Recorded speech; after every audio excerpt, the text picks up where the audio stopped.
Alléluia. Je réfléchissais justement cette semaine à ce que c'est un père. Puis hier, je suis allé, moi et Pasteur Richard, on est allé à la cérémonie de deuil, de vie, on pourrait dire de vie, de mon frère Patrick Lantin, le pasteur Patrick Lantin qui est décédé le 22 mai. Et puis vous saviez que c'était mon coéquipier dans l'œuvre pendant 8 ans. Et vous savez, quand je suis allé, lorsqu'il est décédé, j'avais comme une joie et une tristesse en même temps. Je n'arrivais pas à gérer ces émotions contraires, qui étaient vraiment contraires.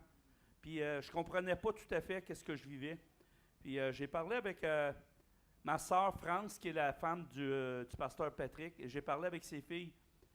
Puis chacune d'elles m'ont dit la même chose. On a des sentiments mêlés de joie et de peine. Puis là, moi, je me sentais comme anormal de vivre ces émotions-là. Puis j'ai réalisé que finalement, la joie qu'on avait, c'était la joie de Dieu, de savoir qu'il était avec lui. Cette paix, cette consolation de Dieu qui vient apaiser nos cœurs, qui n'enlève pas la tristesse, mais qui vient équilibrer cette tristesse-là. Parce que si on ne connaîtrait pas le Seigneur, notre tristesse pourrait aller jusqu'à la dépression. Hein?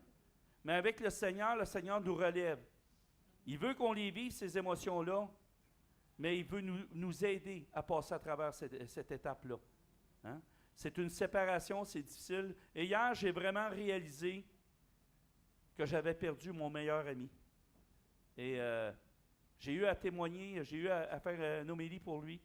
Et jusqu'à temps que je fasse l'homélie, ça allait.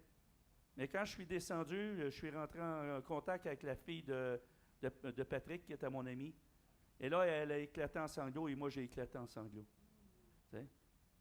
Mais tous les deux, on s'est regardés et on s'est dit, il était à la bonne place. Hein? Il était à la bonne place. Et là, tout au long de cette cérémonie-là, j'ai réfléchi. Puis j'ai vu l'ampleur de ce qu'on peut léguer. Hein? Il y avait 250 personnes qui étaient là, plus ceux qui étaient sur YouTube.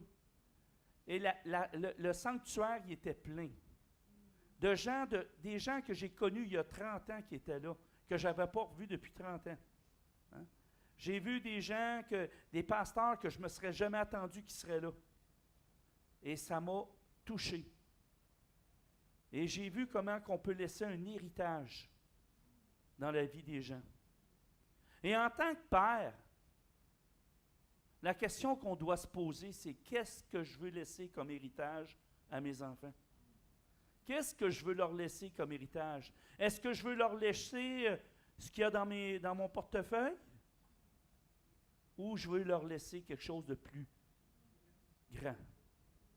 Quand j'ai entendu Marie-France puis Patricia, qui sont ses filles, témoigner de ce que Patrick avait fait pour eux et combien il avait semé en eux la foi, j'ai dit « Wow! C'est ça qu'on doit faire.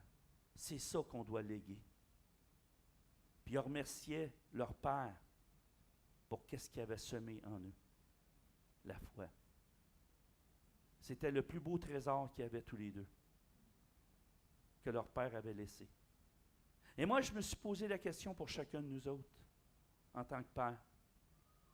Qu'est-ce qu'on veut léguer à nos enfants?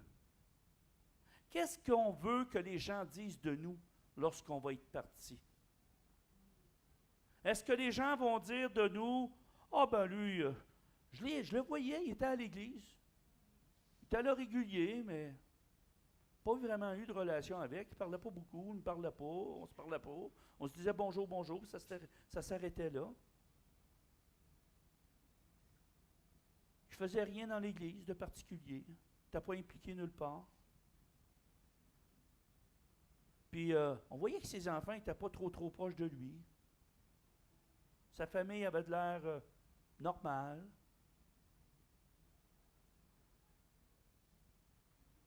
Qu'est-ce qu'on veut léguer à nos enfants? Est-ce que vous préférez, messieurs, que lorsque vous allez quitter ce monde, que les gens puissent dire de vous, c'était un homme exceptionnel, un homme unique, un homme qui m'a apporté tellement dans ma vie. Moi, lorsque j'ai témoigné de Patrick, j'ai dit une chose. Sans Patrick, je ne serais pas le pasteur que je suis devenu.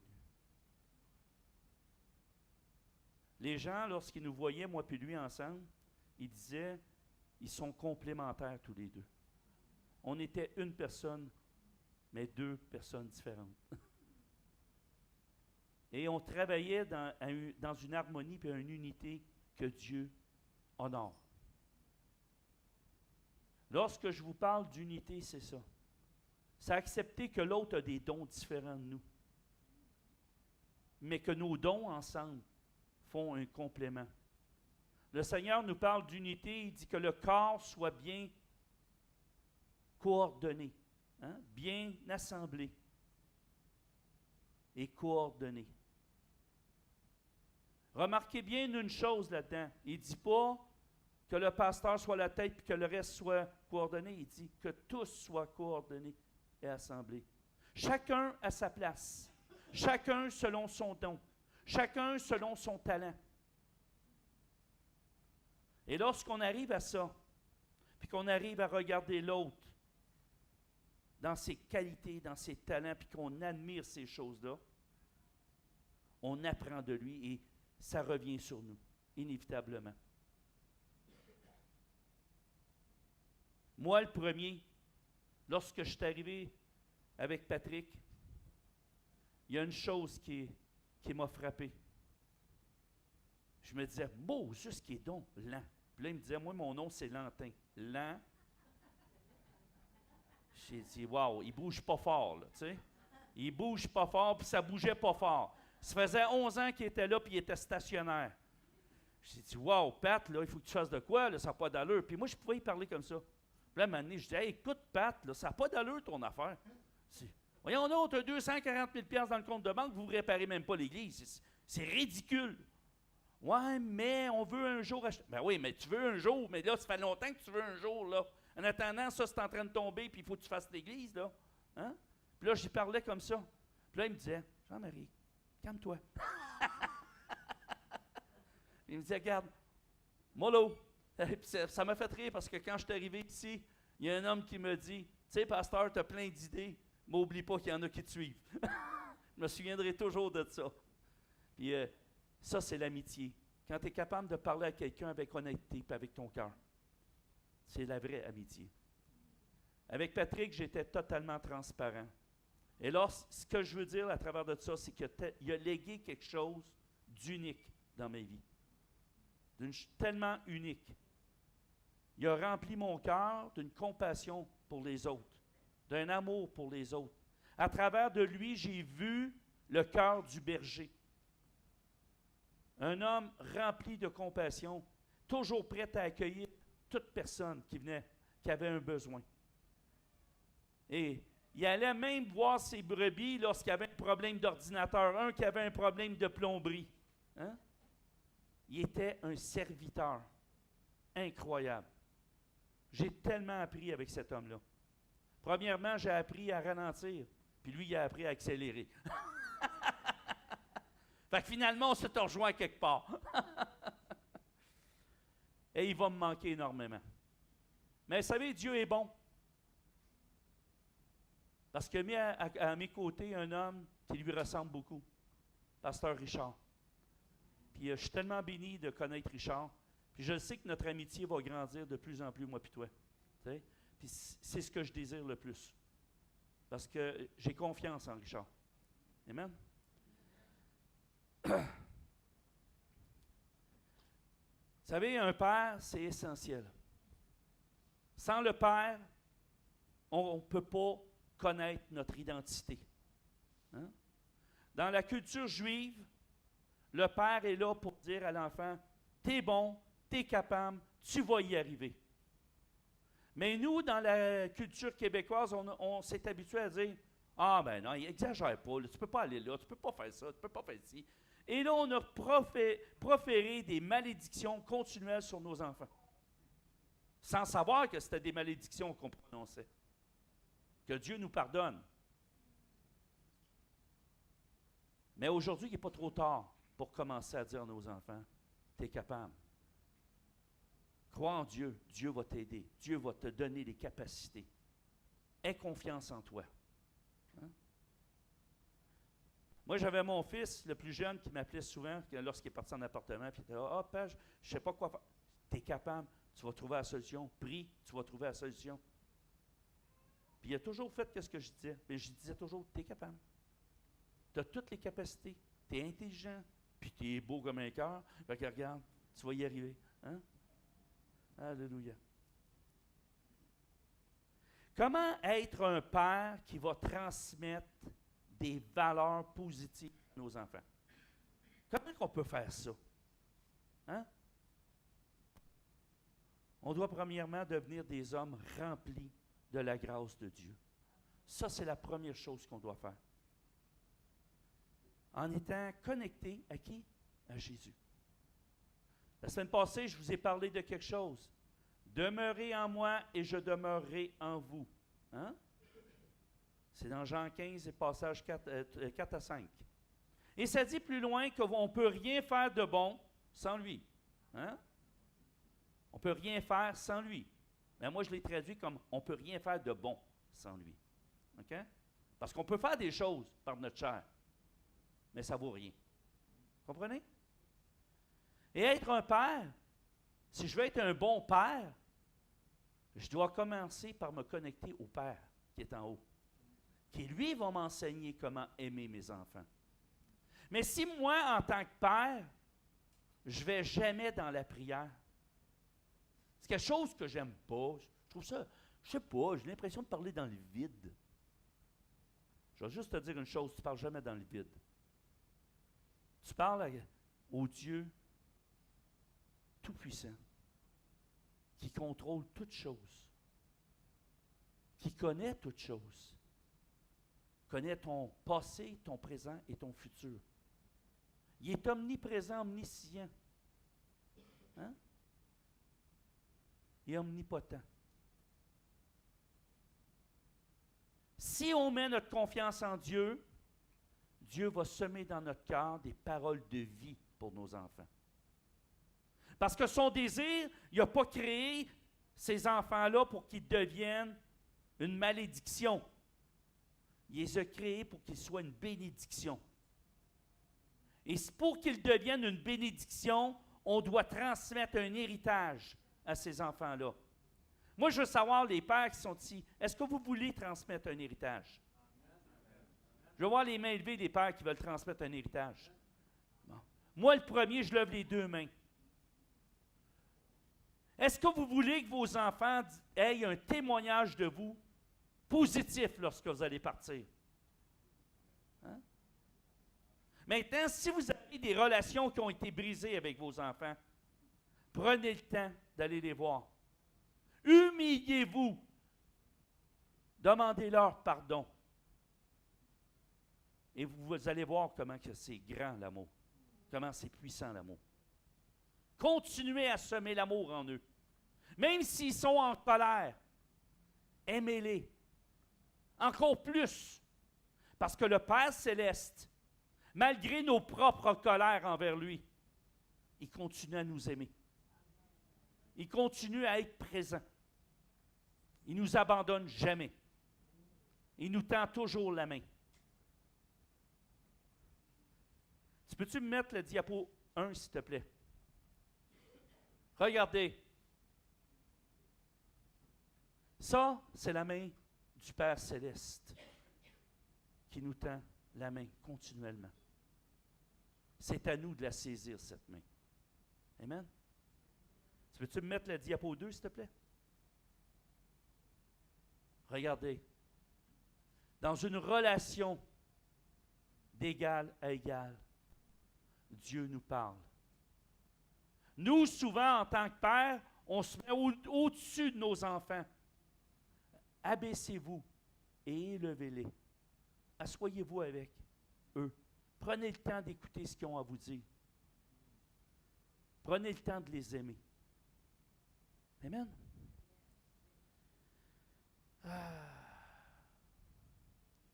savez, Pour être capable d'être le père que Dieu veut qu'on soit, en tant que père, on doit commencer par faire une chose. Pardonner à nos pères et à nos mères leurs erreurs. Si on ne pardonne pas ces choses-là, on ne peut pas devenir le père que Dieu veut qu'on soit. Parce qu'on traîne une amertume et une colère.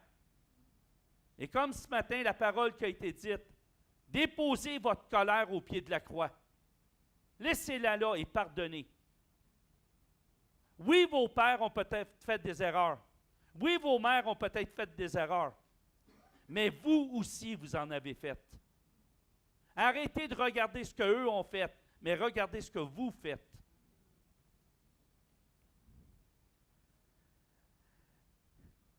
Dans Matthieu 6, 14, 15, ça dit ceci. Peux-tu me le mettre? 6, 14 à 15.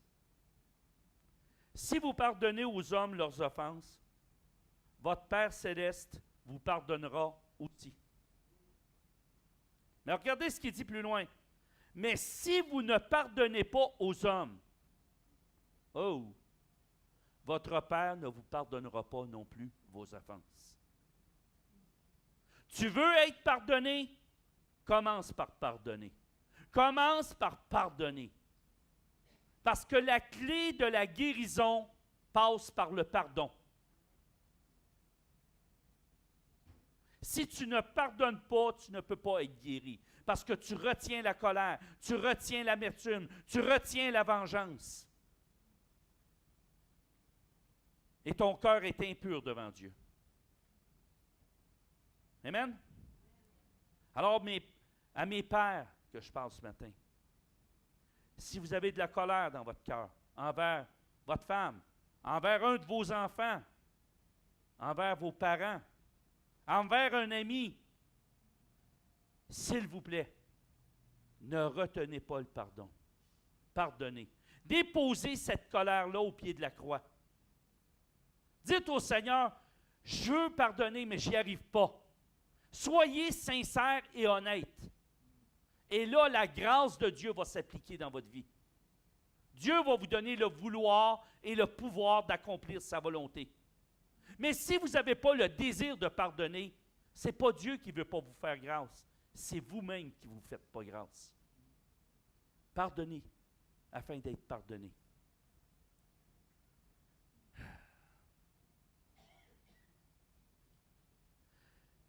Puis pour être le Père que Dieu veut qu'on soit, on doit découvrir l'amour du Père en cherchant à tendre vers lui. Vous savez, tendre vers Dieu. On a dit la semaine passée, demeurez en moi et je demeurerai en vous. Hein? Découvrir la personne de Jésus et chercher à devenir comme lui. Devenir des vrais disciples. Vous savez, depuis que je suis ici, je parle de disciple, je parle de comment c'est important d'être un disciple. Mais on ne peut pas être un disciple si on ne pardonne pas. La première chose que Jésus a faite, c'est quoi? Il nous a pardonné. Est-ce qu'on était mieux qu'un autre? Non. Pourtant, on reconnaît ça. Mais nous, quand quelqu'un nous fait quelque chose, ah non, non, non, non, non. Il n'y avait pas d'affaire à me faire ça. Je n'y pardonnerai pas. Mais toi, quand tu blesses quelqu'un, est-ce que tu aimerais qu'on ne te pardonne pas? Lorsqu'on ne veut pas pardonner, c'est parce qu'on se regarde le nombril. OK? On regarde nos blessures, on regarde notre état. Et là, je vous le dis, on est tellement centré sur notre nombril qu'on ne voit même plus ce qui se passe en entour. OK?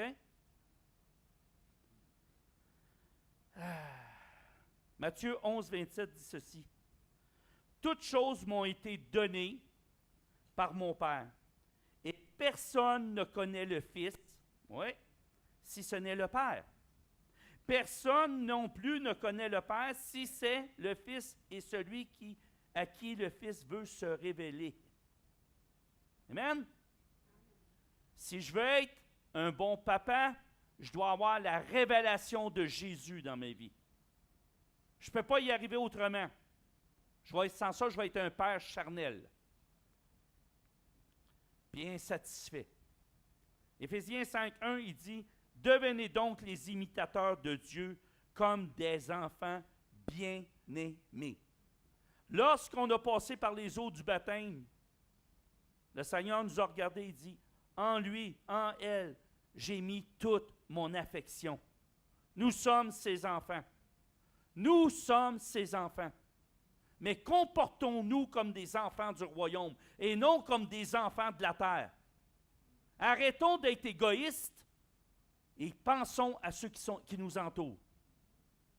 Le problème de la société présentement, c'est de l'individualisme. OK? Et nous, on doit avoir un esprit communautaire, très différent. La première chose qu'on doit penser, c'est les autres. Amen. Tu veux-tu me mettre la diapo 3, s'il te plaît? C'est quoi, là? Hein? C'est beau, ça? Hein? On est des imitateurs. Quand on est un papa, souvenez-vous de vos fils, messieurs. Moi, je me souviens de mon fils quand j'ai commencé je me rasais. Il était à côté, puis je le voyais. Hein? Puis il voulait faire la même chose. Ce sont nos imitateurs. Et nous, on est les imitateurs de Christ. Amen? Alléluia. Dans 1 Corinthiens 13, et tout le monde le connaît, celui-là, passage 4 à 7, ça dit « L'amour est patient. » Bon, ceux qui n'ont pas de patience, s'ils levez la main. Soyez honnêtes. Regardez, j'ai 2 mains levées. Ben, je vais vous annoncer une grande nouvelle. Hein? Hey, je vais vous annoncer une grande nouvelle. Moi, j'avais juste un petit grain de patience quand je suis arrivé au Seigneur. Là, je suis rendu avec une noix. C'est que je suis quand même pas pire, là. Hein? Hein? Voyez-vous, ça progresse. Une petite graine est devenue une noix. Je me dis peut-être qu'un jour, ça va devenir une pomme, je ne sais pas. Alléluia. Elle est pleine de bonté. Être bon. Ce que je peux dire de Patrick, mon ami, c'était un homme bon. Bon, généreux, toujours prêt à aider. Soyons bons. Faisons le bien. C'est à ça qu'on est appelé. Amen. Messieurs, vos enfants vous regardent. Lorsque vous faites le bien, un jour, c'est eux qui vont faire le bien. Amen. Alléluia. L'amour n'est point envieuse. L'amour ne se vante point. Arrêtez votre orgueil. Ah ben moi, là, j'ai des cours bibliques. Excusez, là. Mais, voyez, là, j'ai une couronne sur la tête. Arrêtez. Si vous avez de la connaissance, gloire à Dieu, mais que cette connaissance-là ne soit pas pour vous enorgueillir, mais afin de faire grandir les autres. Comprenez-vous ce que c'est, la différence? Que votre connaissance ne soit pas là pour vous enorgueillir. Parce que le Seigneur a horreur de l'orgueil. OK? L'amour ne se vante point, elle ne s'enfle point d'orgueil. Elle ne fait rien de malhonnête. S'il vous plaît, il n'y a pas de ligne grise, de ligne blanche, de ligne noire. C'est soit noir ou soit blanc. Ah, ben là, moi, il me paye en dessous de la table. C'est pas vraiment important. C'est pas de ma faute, c'est lui qui veut me payer de même. Non, non. C'est comme un meurtre, là. Quand tu es avec le meurtrier, tu es complice. Hein? Hein? Quelque part, tu es complice, oui ou non? Bon. Mais c'est la même chose. Cessez la malhonnêteté. Soyez honnête. Hein? Tu travailles, tu gagnes des sous. Regarde, moi, je m'excuse, j'ai besoin d'un reçu. Richard me partageait une expérience qu'il a vécue puis que j'ai trouvé, wow, c'était percutant. Il me racontait qu'un jour, il y a quelqu'un qui est venu pour faire des travaux, puis il a dit, tu sais, si tu veux, je peux t'arranger ça pour pas que tu payes des taxes. Mais Richard, il dit, non, non. Il dit, moi, je vais avoir un reçu. Puis il a payé. Mais le gars qui est venu, c'était un chrétien. Hein? Spécial, hein? C'est ça, hein, Richard, je ne me trompe pas. Hein? Imaginez-vous, là, si lui qui est pasteur aurait dit oui. Hein? Richard est demeuré intègre dans ses voies. Que chacun de nous soyons intègres dans nos voies. Tu fais quelque chose, tu travailles, déclare-le. Les gens te payent, je vais te donner un reçu. Maintenant, eux, ce qu'ils vont faire avec le reçu, c'est leur affaire. Mais toi, tu donnes un reçu. Et toi, tu déclares tes revenus. Ouais, mais ça va me coûter plus cher d'impôts. Ça te coûtera plus cher d'impôts. C'est-tu clair? Hein? Ceux qui travaillent comme travailleurs autonomes, là, ils ont des revenus, ils reçoivent des chèques, mais à la fin de l'année, ils payent de l'impôt. Hein? C'est comme ça que ça marche. Soyons honnêtes. Ah, elle ne cherche point son intérêt. Arrêtez de penser juste à vous. Voyez-vous, ça a tout rapport à l'individualisme. Hein? Elle ne cherche point son intérêt. Elle ne s'irrite point. Combien de fois on s'irrite envers quelqu'un? Hein? L'irritation. On est en colère. Puis là, non, j'ai raison.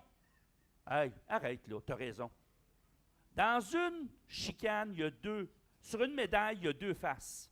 Êtes-vous d'accord? Tu ne peux pas séparer une médaille des deux faces. Dans une chicane, il y en a toujours deux, puis les deux sont coupables. Amen?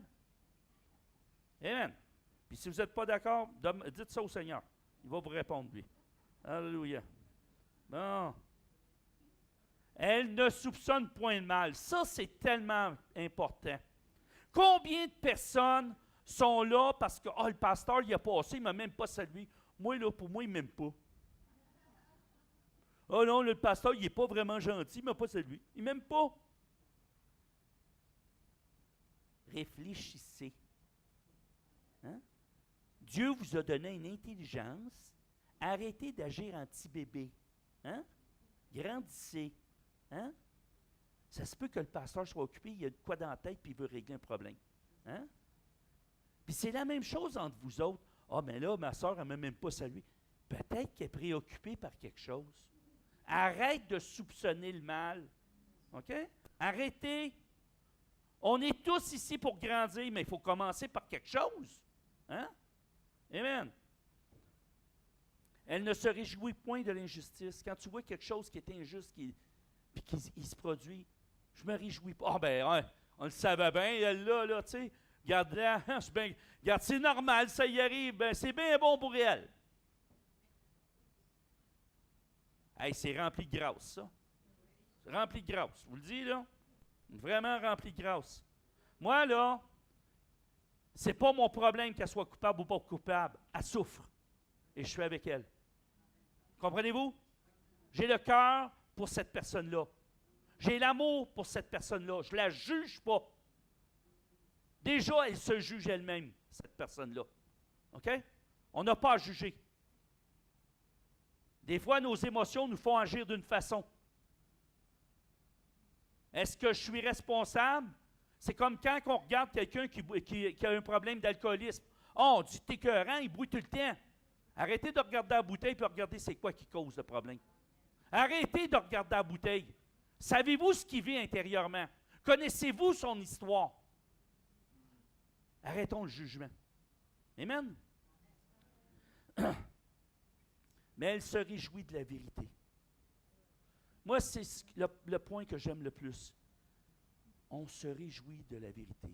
Messieurs, si vous voulez transmettre un héritage à vos enfants, ayez l'amour. Ayez l'amour dans votre cœur. Tendez vers cet amour-là.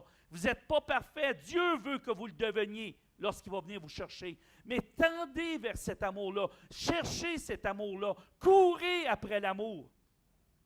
Et vous allez laisser un héritage percutant dans la vie de vos enfants. Alléluia. L'amour excuse tout. L'amour croit tout. L'amour espère tout. Elle supporte tout. Par amour, des fois, tu vas être traité injustement. Mais Dieu va te dire, continue à aimer. Parce qu'il va nous dire une chose. C'est plus facile d'aimer quelqu'un qui est aimable. Mais quelqu'un qui n'est pas aimable envers toi, c'est pas facile. Mais c'est là le test du disciple. Tu dois continuer à l'aimer. Tu dois continuer à prier pour elle, même si elle te fait du mal. Tu dois pardonner à chaque instant. afin de libérer ton cœur. Le Seigneur nous dit, garde ton cœur plus que toute chose. Lorsque tu laisses rentrer la colère, lorsque tu laisses rentrer la haine en toi, tu ne peux plus être connecté à la source. Tu es connecté à ta colère. Amen. Oh, devenir un père, le père que Dieu attend de vous. J'aimerais ça que tu mettes la diapo 4, s'il te plaît. Oh. Hein? C'est beau, ça? Hein? Hein? C'est beau, hein? Ça dit ceci dans Éphésiens 6, 4. Et vous, pères, c'est à vous qui parle le Seigneur, n'irritez pas vos enfants. Wouhou! Messieurs, on va le répéter. N'irritez pas vos enfants. J'ai tellement irrité mes enfants, moi. Je pense que je n'aurais pour une semaine à demander pardon. Hein? Mais aujourd'hui, je n'irrite plus mes enfants. Parce que j'ai compris. Ce que je veux laisser comme héritage, c'est un père compréhensif.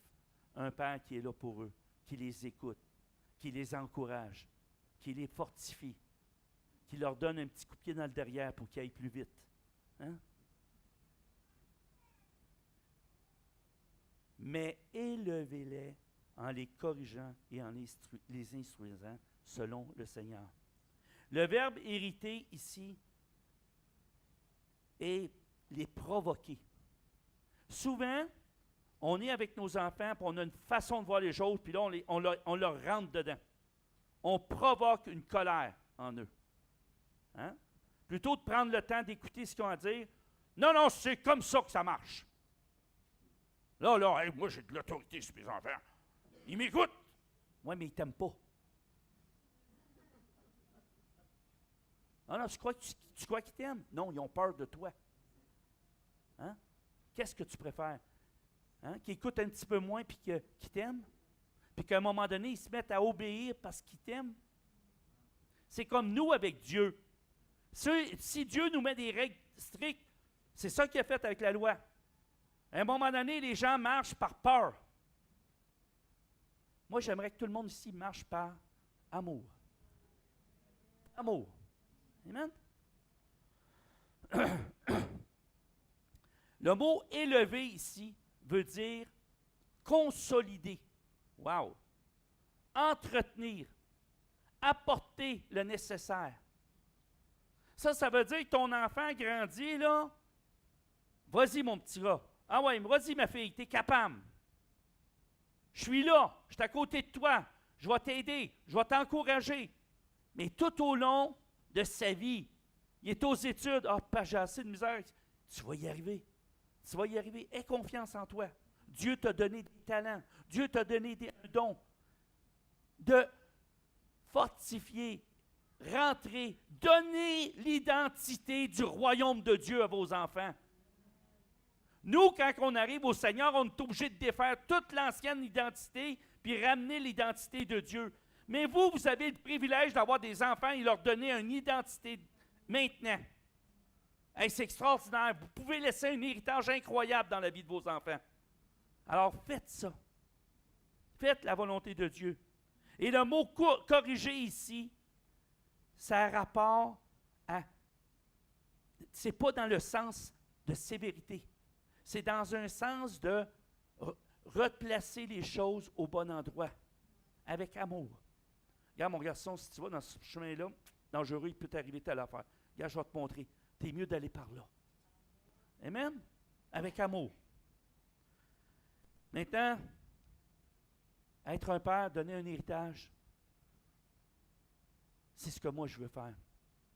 Puis je veux savoir encore qui sont les pères ici qui veulent laisser un héritage à leurs enfants. Je veux voir vos mains levées. Je veux voir vos mains levées. Moi, je veux laisser un héritage. Je veux laisser un héritage. Les futurs pères, ceux qui rêvent d'être pères, est-ce que vous voulez laisser un héritage à vos enfants, vos futurs enfants? Semez la vie en eux et non la mort. Semez la vie. Et vos enfants vont être une bénédiction pour la communauté, pour votre vie, pour la vie de l'Église et la vie de la communauté. Les gens vont reconnaître qu'il y a quelque chose de spécial en eux. Amen. J'aimerais qu'on termine avec la dernière diapositive. C'est un texte sur le Père. Ça dit ceci: mon Père est un homme unique. Il a cru en moi. Il m'a protégé, m'a grondé, m'a forgé. Et en plus de tout ça, il m'a aimé inconditionnellement. Wow. Il n'y a pas assez de mots pour décrire combien mon Père compte pour moi et l'influence qu'il a toujours eue sur moi. Il faut être un homme spécial pour être à la fois le Père, à la fois Père et Papa. Papa, je t'aime. Recevez cette lettre de vos enfants. Si vous laissez un héritage, c'est ce que vos enfants vont dire de vous. Est-ce que vous voulez qu'ils disent ça de vous? Amen.